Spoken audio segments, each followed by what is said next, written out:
Tonight, KHOU 11 Investigates is tracking the latest COVID cases in Houston area schools. Which districts have the most cases? Which individual schools are at the top? And who's reporting the fewest cases? Investigative reporter Jeremy Rogowski gets answers. The good news, no Houston area school districts reporting more than 3% of students infected as of this month. The top 5 districts, Weimar, New Waverly, Madisonville, Iola, and Brazos ISD, all report positive cases between 2 and 3% of those on campus. On the flip side, 54 area school districts report less than 1% of on-campus students infected.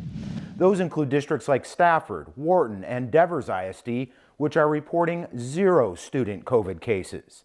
At the campus level, there's a couple ways to look at the data. For raw numbers, Kingwood High School, the Woodlands High School, and Tomball Memorial High are the highest with 70 to 75 student cases. But as a percentage of total school population, those campuses don't crack the top 10.